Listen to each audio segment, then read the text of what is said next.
नमस्कार. Cotton king मधु इथे आणि चंद्रतिथीच्या या नवीन भागात तुमचं सगळ्यांचं स्वागत. लहानपणापासूनच आपल्यातल्या कित्येक जणांना एक भीती घातली जाते. मस्ती केलीस पोलीस पकडून घेऊन जाते, जेवत नाहीस पोलीस पकडून घेऊन जाते. पोलिसांच्या भीतीचा हा बागुल बुवा लहानपणी जो मनात घर करून राहतो ना, तो कळतं झाल्यावर ओसरला तरी पोलिसांबद्दलची मनात अडी मात्र तशीच राहते. पोलीस म्हणजे गरिबांना त्रास देणारा, पैसे खाणारा, श्रीमंतांची तळी उचलणारा, एक दादागिरी करणारा व्यक्तिमत्व. पण खरंच हो, या वर्दीच्या आतला माणूस काहीतरी वेगळाच असतोच की. तोही तुमच्या आमच्यासारखा माणूसच. म्हणजे कसा होत असेल त्यांचा संसार?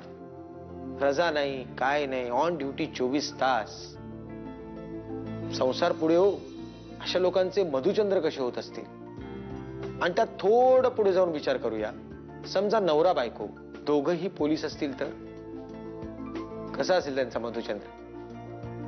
आजच्या भागात खाकी वर्दीतला हा मधुचंद्र कमलाकर सातपुते आणि सुकन्या कुलकर्णी मोने यांच्या सोबत. साहेब माफ करा साहेब, चूक झाली साहेब, चोरी मीच केली साहेब, मीच केली चोरी. तुमच्या मारण्याच्या अपेक्षेनेच साहेब माझा अर्धा जीव गेला हो साहेब. खरं सांगतो साहेब, मी वयाच्या 10व्या वर्षापासून ह्या चोरीच्या फील्ड मध्ये आहे साहेब. पण तुमच्यासारखा ऑफिसर साहेब मी बघितला नाही. मला सांग, चोरी तूच केलीस ना? हो साहेब, ह्या बाई साहेबांची शपथ घेऊन सांगतो, चोरी मीच केली साहेब. हा हे जर आधीच कबूल केलं असतं तर माझ्या हातचा इतका मार खाण्यापासून वाचला असतास. मारलत कुठे? अर्धा वेळ तर काठी जमिनीवर आपटण्यातच गेला. मानसिक मार? मानसिक मार काय कमी लागला नाहीये त्याला. माझी नजर झेलणं सुद्धा खूप मोठा मार आहे. युगंधरा, जा साहेबांना घेऊन ये, त्यांनाही कळू देत की मी अजून एका चोराचं तोंड उघडलंय आज.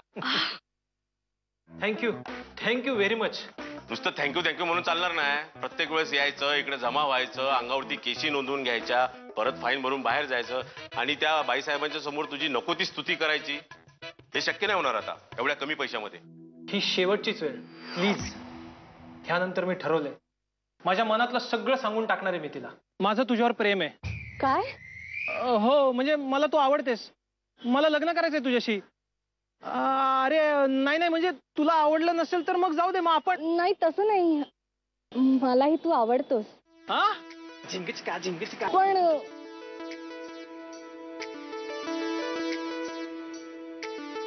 पण अरे देवा, हा पण आहेच का अजून?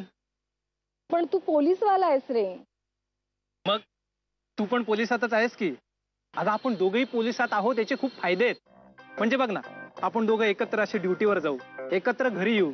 तुझं एक आणि माझं एक, अशा दोघांच्या 2 पोलीस क्वार्टर्स मध्ये 2 घरं असतील. असाच विचार करून शिवराम आणि नाजुकानेही लग्न केलं होतं, पण त्यांच्या बाबतीत काहीतरी वेगळंच घडलं. कोण शिवराम? तुला शिवराम आणि नाजुका माहित नाही? ते माहिती असायला ते काय सैफ आणि करीना आहेत? अरे तसं नाही रे, पण पोलीस खात्यातल्या अशा प्रत्येक माणसाला लोक त्यांचंच उदाहरण देतात, जो आपला जोडीदार पोलिसातच शोधत असतो.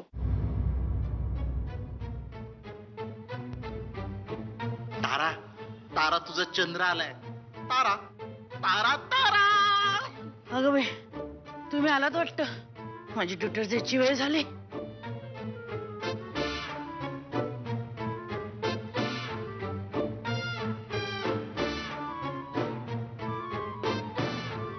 हरी, ए हरी, मी आले बघ.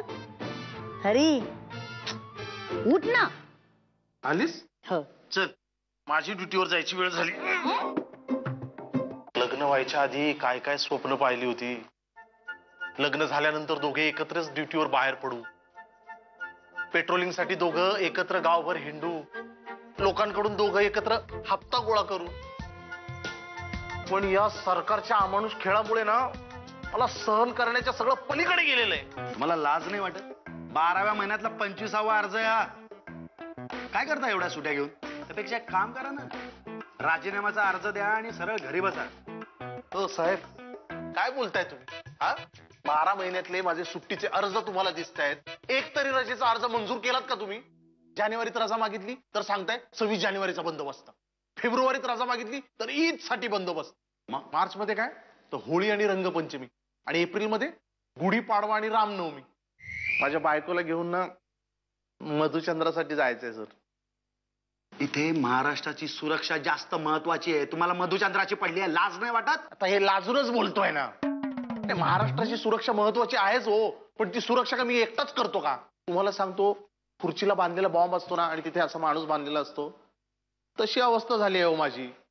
आणि आता काउंटडाऊन सुरू झालाय, आणि जर का हा बॉम्ब फुटला तर या बॉम्ब बरोबर आणखीन काय काय फुटेल त्याचा विचार करा सर. हा हवालदार सिंपल नाही आहे. बस, तुमच्या रजेचा अर्ज मंजूर करतोय मी. काय सांगताय सर? Thank you sir. पण फक्त 7 दिवस. सगळा बंदोबस्त व्यवस्थित केलाय.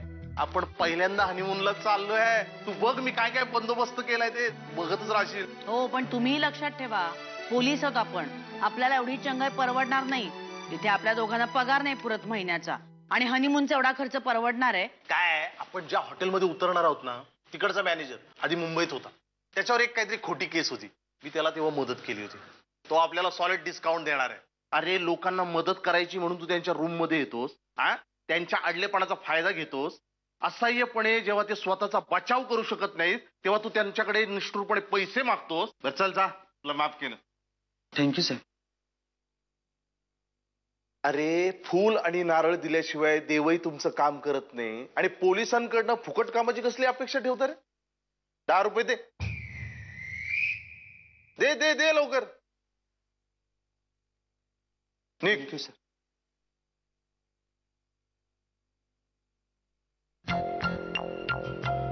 चला, आल्या आल्या बोरी झाली. हे सगळं काय चाललंय? अगं, मी एक कर्तव्यदक्ष माणूस आहे, आणि कुठे गेलो ना तरी माझं काम सोडत नाही. आपण इथे चांगल्या कामासाठी आलोत. आपण इथे मधुचंद्रासाठी आलोत, आणि हे सगळं शी. ड्युटीवर असताना गोष्ट वेगळी आहे. मी इथेही ड्युटीवरच आहे, मधुचंद्राच्या ड्युटीवर. म्हणूनच त्या पोराला गाठा आणि त्याचे पैसे परत द्या. ठीक आहे, मी आता तुझी प्रत्येक ऑर्डर पाळणार आहे, कारण मी इथे एका ब्युटीची ड्युटी करायला आलो आहे.